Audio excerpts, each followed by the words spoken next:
Hi, I'm Peggy Semingson, and we're talking with Dr. Leigh Hall. We're both literacy professors, and our topic today is about labels and students with reading difficulties. So, Leigh, what do you think is important for teachers to know about adolescents who have academic reading difficulties and often acquire the struggling reader label? All right, well, for teachers that work with adolescents, they're probably very familiar with kids that are labeled as struggling readers or kids that think they are not very good readers. I'm sure that it's a pretty common thing for teachers that work with adolescents. And so the first thing that I would say is, obviously be aware of their difficulties. So some of these difficulties are very real, and some of them are more that the students perceive they have difficulties that they may not actually have. Some kids are better readers than they realize. But get to know your students and be aware of the difficulties that they have. Also, I think it's important to know that, for them to be aware that students are limiting their abilities to learn content and improve as readers. And so what I mean by that is adolescents that are struggling readers, by the time they're 13, 14 years old or so, they know that reading is difficult for them in school. And so they've kind of shut down because they've had these repeated bad experiences. And so if you talk to them, they'll tell you kind of what's the point of continuing on when it never gets any easier for me, it never gets any better. So they will withdraw. But despite the fact that they're going to have difficulties, and despite the fact that they might withdraw from participating with texts in classrooms, it's also important to understand that these students actually want to get better at reading. They realize that they are doing things that don't allow them to get better at reading. They realize that the decisions that they make often result in them not learning content, but they don't like that. They would like for things to change, but they're not sure at this point in their lives how to go about making changes that are going to support them in positive ways. Right, so the teacher needs to help them get from step one to step two. Right. So realizing that these students do have aspirations and goals, and then helping them try to achieve them. I like to just have conversations when I taught students who face challenges. I like to just talk to them and have conversations and get to know them. Yeah, absolutely. That's easy. Okay, good. I like what you said about awareness and knowing that, they do want to do better, but sometimes don't know how. What do you think limits or prevents adolescents from improving as readers? Right. So one thing is something that I just said a second ago is that they've got like a long history of negative experiences with reading in school. And so when I talk with adolescents about their histories of reading in school, they'll trace it back to first grade, kindergarten, second grade. They talk about these very early negative experiences and how those continue to happen to them throughout the grades as they progress. And so from their perspective, these repeated negative experiences end up leaving them believing that they can't be any better, that being a poor reader is part of who they are, that they can't change it.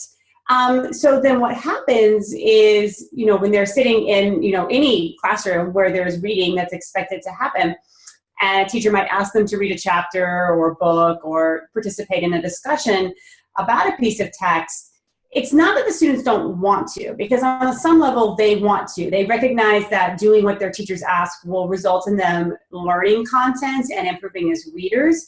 But they also see a very real risk in doing those things, because when they do those things, they're going to have to put themselves out there and potentially expose their weaknesses, right? Potentially they're going to alert their peers, so that they're going to send messages to their peers that, hey, I'm not a good reader, and that's really embarrassing. Now, as a teacher, we might not think that that's a reality. We might think, oh, nobody's going to notice, or it's not going to be as bad as you think it is.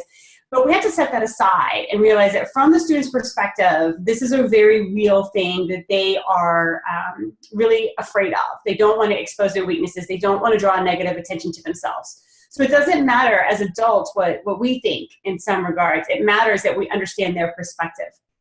But I think it's also important to notice what I'm not saying here. So I'm not saying that students lack motivation to improve as readers, that students aren't interested in reading or improving as readers. Those are things that I think, assumptions that I think we often make about adolescents with reading difficulties. But actually, if you talk to them, right, like if you have a conversation, like you said earlier, you will find that most of these students are reading something right now. They can talk to you about things that they like to read, that they have a real interest and motivation to desire, to improve as readers in school. That's good. Yeah. So build on that and then helping them save face and not embarrass them. Yeah, that's totally true. I found that also. That's good. Awesome. I like all those things. And then the last question, how can teachers support students who have reading difficulties like day to day in the classroom? Yeah, so I think there's some really simple things that teachers can do starting tomorrow.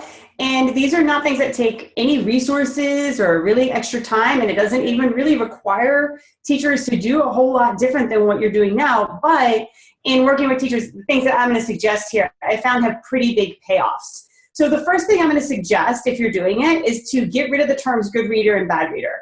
So, and this tends to happen more in elementary school, but it can happen in middle school. I've seen it where teachers will say, what do good readers do? What does it mean to be a good reader? And so even if you're not saying what is a bad reader, if you're saying what does a good reader do, what is a good reader, and you're making a list, adolescents are looking at that list. I've had them talk to me about this. They're looking at that list and they're saying, well, there's 5 things on the list of what it means to be a good reader, and I can only do one of them. So I'm a bad reader, right? Or I can do none of them, right? So they're going to automatically take that and flip it around to see how they do or do not fit on the good reader list and where they fall in terms of what it means to be a bad reader, even if you're not stressing that with them. What I would recommend, instead of talking about good readers and what good readers do, is to talk about reading in terms of what it means to read within your discipline. So if you're a history teacher, what does it mean to read like a historian? What kinds of skills do you need in order to read and understand history texts? Talk about the act of reading and what it means to read and what it looks like, not what it means to be good or bad.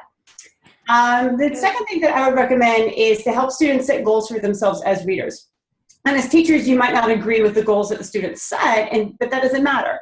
So asking students how they would like to improve as readers, asking them to identify 1, 2, up to 3 things. And students will say things, when they've done this, I've seen them say things like, I want to increase my vocabulary. I want to learn more difficult words. Sometimes they'll say things like, they'll talk about fluency. They'll say, I want to be able to read at a faster rate. So students have their own understandings for how they need to develop, and we need to respect that. And then as we're teaching them, we can make connections to how what we're asking them to do supports their goals.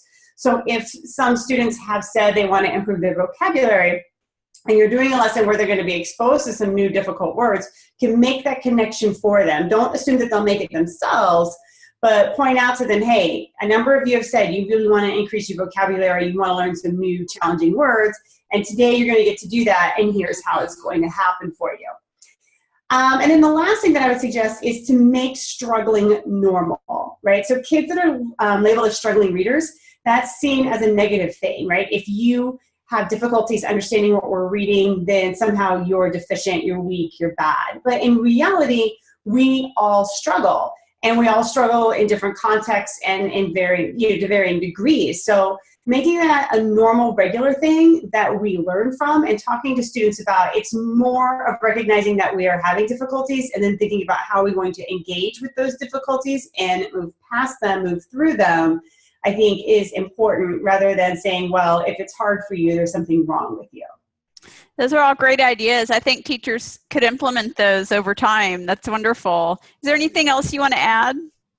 I don't think so. I think I would stress what you said earlier, Peggy, about the importance of having conversations with your students, right? Just getting to know them, getting to know them as readers, like what they like to read, what they're reading for fun, for pleasure.